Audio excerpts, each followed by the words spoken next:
নমস্কার, আসসালামু আলাইকুম।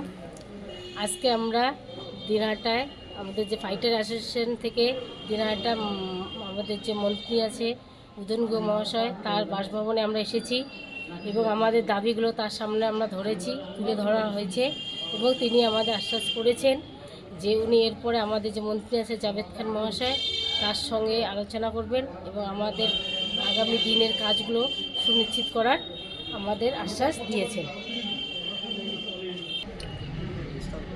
নমস্কার।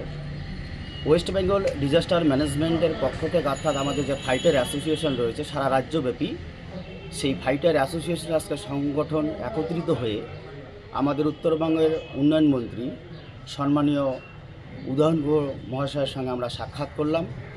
আমাদের যে অভাব অভিযোগ আমরা দীর্ঘক্ষণ ধরে আলোচনা করলাম। উনি আমাদের যে অভাব অভিযোগ এবং জ্বালা যন্ত্রণা সমস্ত কিছু ভালোভাবে শুনেছেন এবং আমাদেরকে আশ্বস্ত করলেন আগামী দিনে যাতে আমাদের এই অভাব অভিযোগ এবং জ্বালা যন্ত্রণা আমাদের যে রাজ্যের মুখ্যমন্ত্রী আছে এবং আমাদের যে মিনিস্টার, যে আমাদের যে সিভিল ডিফেন্সের মিনিস্টার, তাকে আমাদের এই বিষয়গুলো জানাবেন। এই বলে আমি আমার বক্তব্য শেষ করলাম। ধন্যবাদ।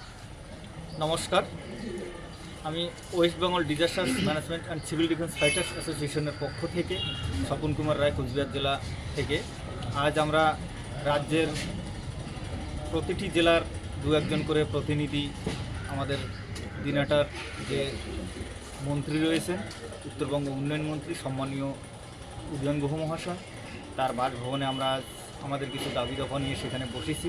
তার সঙ্গে আমাদের দীর্ঘক্ষণ ধরে আমাদের যে দাবি দফা সেগুলো আলোচনা হয়েছে। তিনি আমাদের আলোচনাগুলো সুন্দরভাবে মনোযোগ সহকারে শুনেছেন এবং আমাদের দীর্ঘদিনের অভাব অভিযোগের কথাগুলো তিনি আগামী দিনে সিএমের সঙ্গে অর্থাৎ মুখ্যমন্ত্রী মমতা বন্দ্যোপাধ্যায়ের সঙ্গে আমাদের কথাগুলো আলোচনা করবেন এবং আমাদের যে মন্ত্রী রয়েছে ডিজাস্টার ম্যানেজমেন্ট জনাব জাভেদ খান মহাশয়, তার সঙ্গে আমাদের দাবি দফা নিয়ে তিনি আলোচনা করে আমাদের সুরাহা করার একটা ব্যবস্থা করবেন, এই বলে তিনি আমাদের যথেষ্টভাবে আশ্বস্ত করেছেন যে আগামী দিনে যেন আমাদের একটা কর্মনিশ্চয়তার ব্যবস্থা হয়, সেটা তিনি আমাদের আশ্বস্ত করে বলেছেন।